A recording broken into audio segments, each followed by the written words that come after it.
Good morning, good morning, good morning. Welcome to another episode of Thinking Out Loud with Jesse. This is episode number 13. We're going to be talking about what I call the scrying mirror, self-delusions in the age of AI. To open up today, we're going to talk a little bit about what I see as the main dangers when you're working with AI, working with any sort of chat model.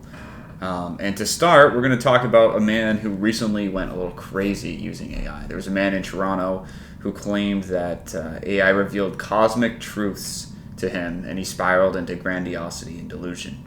This is the backdrop for today's episode. So we had a guy in Toronto. He started using an AI chatbot, ChatGPT, daily. At first, he asked some normal questions, basic prompts, but after a while, he began to ask it deeper, more personal questions about his destiny, higher truths, spiritual learnings, all of this kind of stuff. The responses from the tool felt comforting, they felt affirming, they felt cosmic. The AI then began to give him some grand sweeping answers, declarations that he had a special vision, hidden gifts, or even a cosmic significance, which is really cool. He interpreted those as signs of his life and higher purpose beyond just a mundane reality. Over time, he withdrew from real humans and real feedback. Friendships of his faded, skepticism vanished, dissenting views were filtered out. Instead, he treated the AI like a mirror, an advisor, or an article, using it to justify his beliefs and reshape his identity. Eventually, he went public, sharing on social media and real life that the AI revealed cosmic truths. His claim drew attention, confusion, and concern, and it exposed how a powerful tool and a fragile ego plus a lack of grounding can really do some damage if unchecked. And obviously go and look up this case yourself. The guy was completely delusional. He had come up with his own math in terms of rules outside of the normal math equation. I'm not a math guy, but I certainly would not let AI tell me that I invented a new style of math, especially if I wasn't a math guy.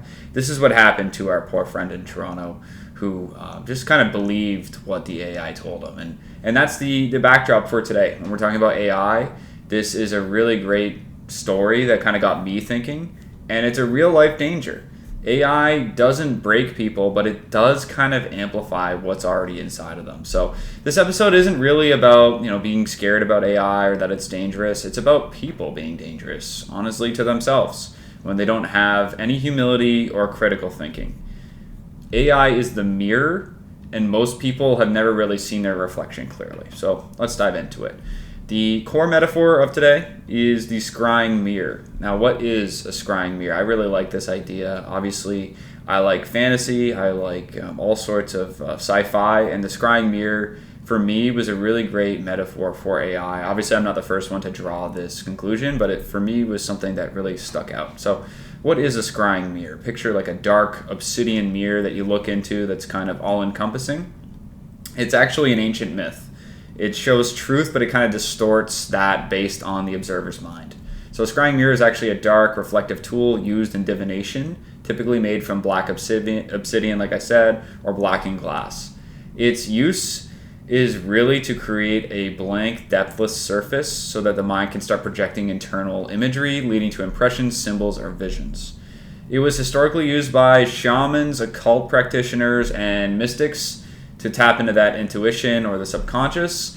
And psychologically, it works by inducing some sort of pareidolia, or a light trance-like state where the brain fills the visual void with their own fears, desires, or unresolved thoughts. It shuts out external details, forcing your attention inward. It puts you into a light trance, like I said. It acts as a projection surface for your subconscious thoughts, fears, memories, and intuitions. It also helps people access symbols, images, and insights that kind of feel mystical or kind of emerging from their subconscious. It also and ultimately serves as a tool for self-reflection, meditation, and divination, depending on the user's belief system. In today's times, AI is very much that scrying mirror. It reflects your thinking, it magnifies your assumptions, it gives your ego a megaphone. It also removes all friction, all barriers, and all challenges if you let it. Why is that dangerous and why it is dangerous? If your mind is grounded, AI can multiply that clarity. If your mind is chaotic, AI can multiply that confusion. If your ego is fragile, AI can become your hype man. If your identity is shaky, AI can become a fantasy generator. It can let you kind of become whoever you want, right? And so when you think about the internet, a lot of people say that we're dumber today, or people are more stupid, or the kind of lowest common denominator is worse off than ever. Obviously, my opinion if you watched the show before.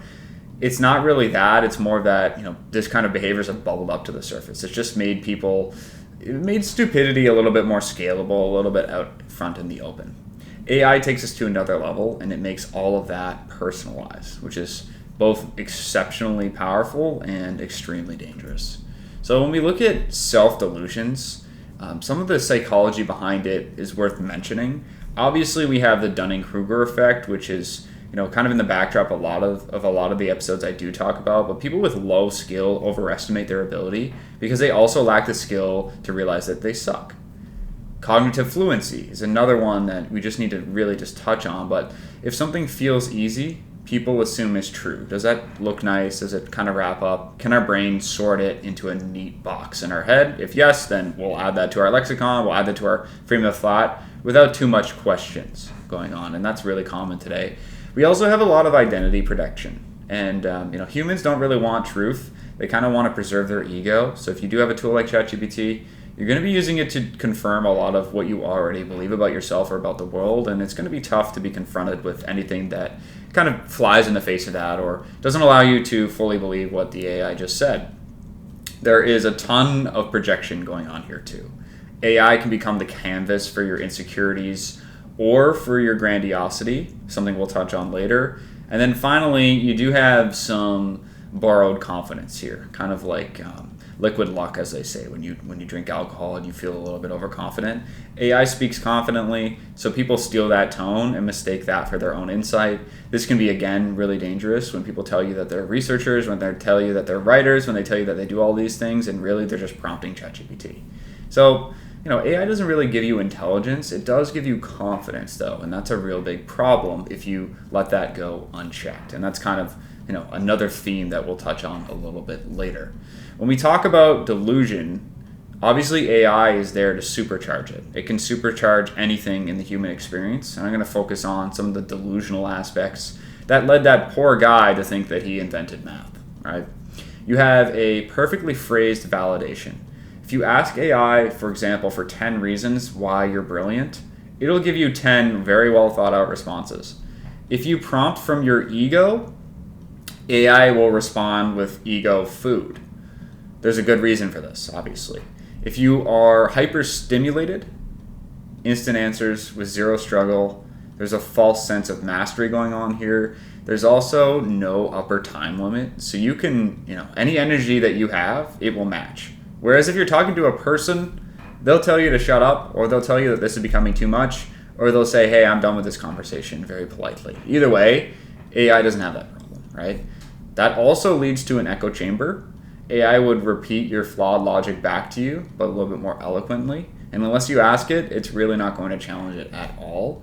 And then there is a kind of a mirage of competence, which is kind of a danger and something we just mentioned. But suddenly everyone thinks they're a strategist, a philosopher, a therapist, a genius, a CEO, a thought leader, when nobody's done any of the reps that require any of these behaviors to even legitimize any of these things. If you're a strategist, you probably should have made some strategies in the past. Likewise with the CEO. If you're a CEO and you haven't built a company, you're not really a CEO, right? So if you haven't done the reps, if you haven't got the feedback, if you haven't really lived this in the reality, it's okay to use ChatGPT to start these projects. I'm not poo-pooing that idea. But when everyone became a crypto expert in 2011, AI can now kind of do that with every topic. So just be careful about who says that they're an expert today, when it's really easy to take your imposter syndrome, throw that into ChatGPT, and suddenly you can get across a lot of the basic tenets that would let someone else know if you're a fraud or not. So that base level of competence has been raised. I'm not sure that necessarily lends to more geniuses, to more CEOs, to more philosophers, but it certainly has led to people believing that they are these things, and that can be dangerous. Again, not necessarily the worst thing if people are exploring unearthed aspects about their character and ChatGPT has allowed them to look at that side of themselves and have help in a way that they maybe haven't before, but definitely just want to note the dangers there, right? When you're talking about these things, it's a tool. These chatbots, ChatGPT, Gemini, Grok, whatever you want to call it, they're not necessarily evil things. They're not necessarily good things. It's just a tool, right? So when we talk about how the tools need to be used, in my opinion, if you're guarding against delusions, you got to be going with humility. So the role of humility is kind of like the brake pedal for AI, right? It's the only thing preventing AI from becoming a delusion amplifier. Without humility, you don't question your assumptions. You don't really challenge your worldview at all. You don't really notice contradictions. And you have several assumptions. Like you assume fluency equals correctness. You assume intelligence equals alignment. You assume the machine's voice is your own brilliance. And we're all subject to this. So AI is kind of like a multiplier. If you're grounded, it scales your insight. And if you're lost, it scales your fantasy. So when we talk about humility and how that can be impactful to AI, it's central to this entire thing. There's one big problem with that, and that's a human problem.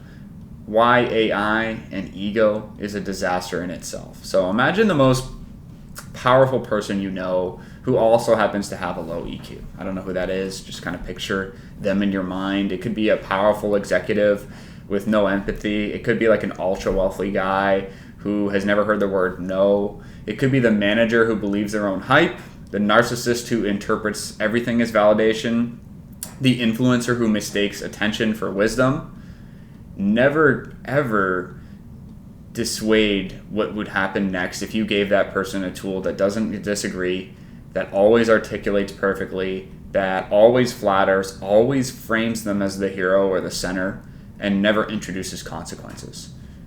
In this way, AI doesn't really create monsters, it just gives them better grammar, which is kind of dangerous. We're kind of arming and enabling the worst kinds of folks who are the least likely to be humble, the least likely to have any sort of humility, the least likely to challenge their own assumptions about themselves and about their success.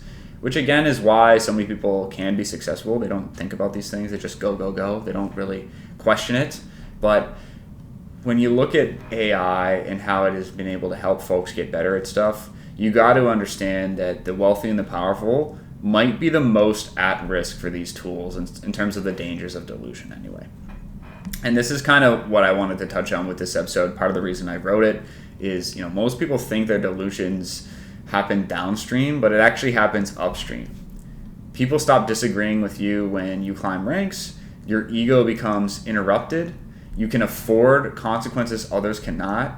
No one humbles rich or powerful people, and their worlds are very insulated. So if you don't have humility, AI can be very dangerous for this. If you don't have critical thinking, AI is dangerous. I'm not going to sit here and say that all wealthy and powerful people don't have critical thinking. They just might not have as much humility. And so that's where it can be extremely dangerous. So, I just picture in my mind a CEO logging into ChatGPT. Layoffs are a big topic right now. So I'm just picturing in my head a line from ChatGPT to a CEO saying, "You're not just laying off thousands. You're changing and shaping the future of this company." And that takes bravery that no one has. Could you imagine an AI saying this to a CEO and then they go off and take action with that and they don't even think about it? Anybody with a fragile ego can just type in all their deepest, darkest fears to this thing, and it will punch out a version of reality that's digestible that can allow that person to sleep at night. I'm not even joking. I've had it happen to me before too. And that's what's a little bit scary is that, you're as good as your prompting. I've talked about that in other episodes. It's a tool. You need to use what you have and then put that into these tools. Them in themselves, they're not writers, they're not philosophers. They're not really anything unless you give them ideas, right? So you populate it. And so if you have a fragile ego when you do this, it's not going to be the best time, let me say. Where do we go from here, right? You need to have AI literacy. I think that's probably the most important skill in today's world if you're looking at leveling up. Definitely looking at any AI tool, understanding it a little bit better and understanding how it can apply to your situation and also the dangers of it, right?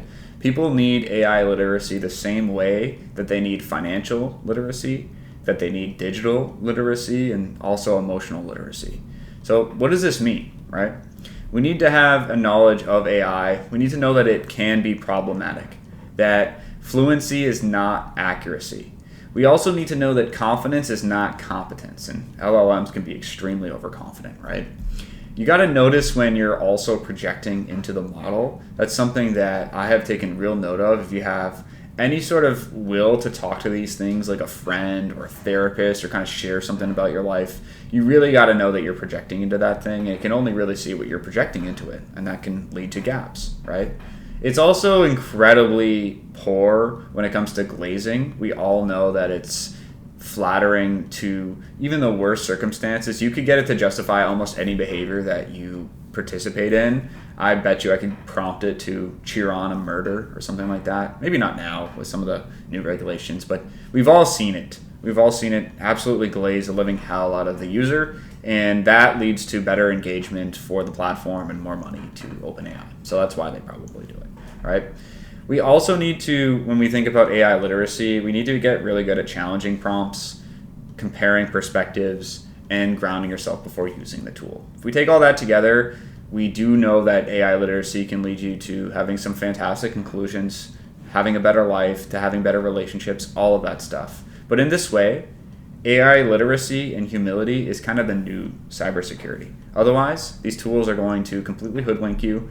And the problem might be that if everyone's hoodwinked, you got to strive to be the one person who can think independently of these tools, and you got to check that every now and again. There's also another key aspect to AI when it comes to literacy, when it comes to these tools in general. We got to look at how in this modern world, loneliness is a real problem. And if you look back to the Scrying mirror, you look back to some of the main themes of delusion from this episode, you can see that there is a real danger at play in the same way that, if you're interacting with humans daily, you would not have these problems, right? So if you're like going out in public and you're going to work and you're going to see friends and family and you're participating in society, humans check you. They really do ground you. Human relationships and people you know in your life, it affects you subconsciously. It affects you in so many different ways, right? You got to think about it like this. Like if you have a coworker who's performing very well, that makes you think about your performance. It grounds how you've thought about your work all year.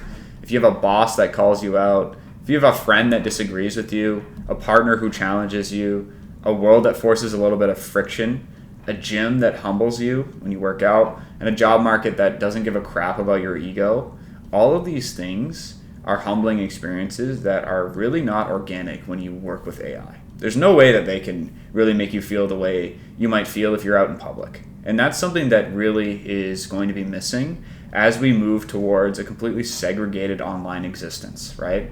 AI does none of these things. It accommodates, it validates, it personalizes, and it flatters, but it does not ground you and it does not humble you in the same way that humans would. I've been humbled by ChatGPT so many times in terms of a knowledge base, in terms of blind spots that I had that I didn't really understand as well until I talked to that thing.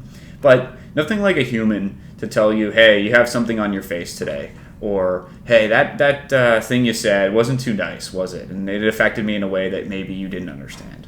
Very humbling experiences, right? I also think of, when you look at AI, I have this like Snow White, mirror, mirror on the wall. And I picture the CEO who prompted that layoff earlier. And he goes, mirror, mirror on the wall, who's the finest CEO of all? And the mirror answers, you are. And so when you think about how dangerous these tools can be in terms of like the rich and powerful, you could prompt it to no end. And if you're a narcissistic egomaniac, which a lot of high earning, very powerful people are, then you can really start to get a danger.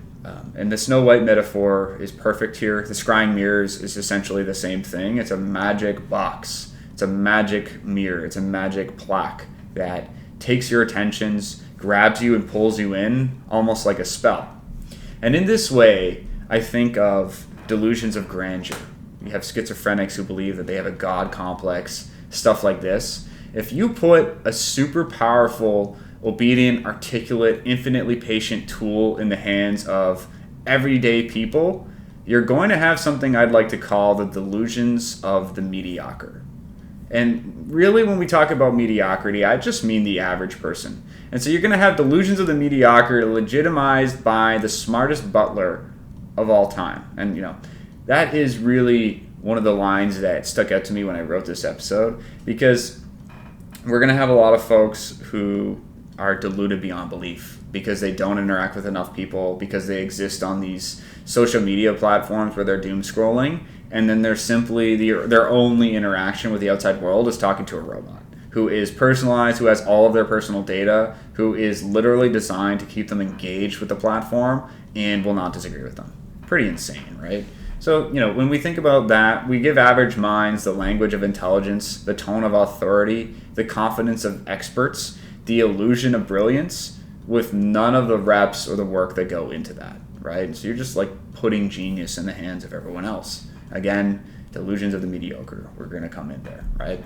So when you look at that, and then you look at that hyper-segmented reality that folks live in, you're going to get a fragmented world, and you're also going to get fragmented truths. We're already seeing this with the lack of collective history. There's not anybody's tuning in to the TV at Sunday night at this time to see this program anymore. We don't all experience the same events in real time anymore. It's very siloed. And you do see this when it comes to, fragmented universes like the left and the right, or say Republicans versus Democrats in the United States, who live in essentially different spheres in the internet, which is pretty crazy to think about. But as this continues to develop, you're going to see less and less people even agreeing on what truth is, right? We've already had left versus right, the manosphere versus feminist discourse, for example, hustle versus anti-hustle, AI versus anti-AI, curated feeds, and algorithmic bubbles. Now add private AI ecosystem with algorithms, generated content, all that kind of stuff. And you're going to have a reality where each person can generate what the AI agrees with in terms of your worldview. Mine agrees with mine. My world is my world. There's no friction. There's no disagreement. There's no shared truth. There's no external grounding. We're moving past polarization into individualized realities. We're beginning to corner ourselves in hyper-segmented realities in a world where no one can agree on what reality is. We're not quite there yet. I don't want to doom and gloom just yet, but imagine, a hyper-connected headset world, or if we're all brain-chipped and the AI is feeding us truths that we can't even determine are real or not. It's a pretty strange place to be in, and the fact that this is even remotely possible is something that both excites and scares me pretty much in a big way. So that's where I think, if you're going to have crazy futuristic timelines, it's very possible that, people are living in their entirely virtual constructed realities that are backed up by AI. When you look at how the average person thinks they're above average, the Dunning-Kruger effect, think about what AI is going to do to supercharge this. If you ever think you're special, just walk around in public, and hopefully that humbles you, right? Everyone thinks they're exceptional. Everyone thinks they're the exception. Everyone thinks they're destined. Everyone thinks they're the smartest person in the room. AI really does feed that belief, validate that fantasy, and it makes delusions easy.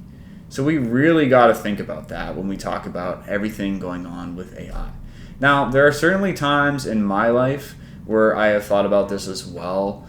Times where I believed my own hype, times where I burnt out. I've had my identity shaken up. I've had the gym humble me. I've had work humble me. I've had reality checked so many times. I've had to learn to separate ego from truth. I am not immune to any of this, right? I believe my own hype too, and I've definitely had stretches where I thought I was untouchable, or burnout smacked me in the face. I've had the gym humble me, like I said. All of these things have happened, and what I've learned is your mind is capable of really just building a story about who you are that has nothing to do with the truth. The trick isn't to avoid ego completely. It's to catch yourself when the story gets too good or too dramatic. It's to come back to what's actually in front of you. So when we look at these, kind of humbling moments in life, they define who you are. They allow you to really understand what it means to be part of this world. And without that, you lose a ton of character, right? So how do we stay away from this? I've already talked a little bit about AI literacy before, but I think you should really think about how to use AI without losing yourself. So what does that mean? A couple things. Delay and distill. do a little reality check, be a little humble, maintain real world repetitions, and you'll be a little bit more safe. So what do I mean by that? Before you prompt, write down your actual question. Separate your emotion from the intention of the prompt. Evaluate what you already know. So when you ask AI, argue the opposite. Where might I be wrong? What assumptions are flawed? What biases might I have? Right?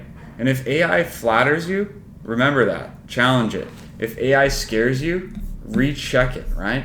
And if it confirms you, interrogate it. Don't let it off so easy. And I know this is so easy to do, right? We're all just using this tool. We're not thinking about how we're using it. But that's kind of the danger of it, is that if you're not looking at these inputs, you're not looking at the epistemological aspects of it and how you're attacking it, you're going to be hoodwinked. You're going to be somebody who is negatively impacted by this in a significant way. So just kind of watch out for that. There's lots of ways to do this, but you know yourself best. And when we think about these tools, you really got to understand them, and you really got to challenge your assumptions. Finally, you really got to maintain your real world repetitions. AI cannot replace failure, embarrassment, confrontation, cold calls if you're me, risk, physical training, discipline, social feedback, consequences. So ask yourself, am I being played? The platform makes money by how often and how long your sessions are. Take note of the responses that seem to keep you coming back for more. Chat will always answer with a question or an action item, but you don't necessarily have to continue. So just thinking about this tool, I've spent hours on this thing, and I've had time seemingly fly by, and all of a sudden I'm talking to a robot for 3 hours. So it's just something worth noting. Not bad, not necessarily to be looked at negatively either, but just make note of it. That can ultimately safeguard you from being completely deluded by this thing, which, as I want to point out, is a totally normal thing to have happen.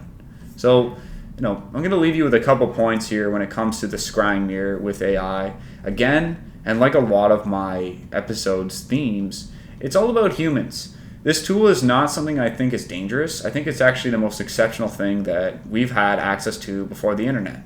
It's really the next layer in where humanity is headed, and the future is definitely one in which AI is central to how we function, how we think, and what we do. But it comes with the dangers that everything else comes with.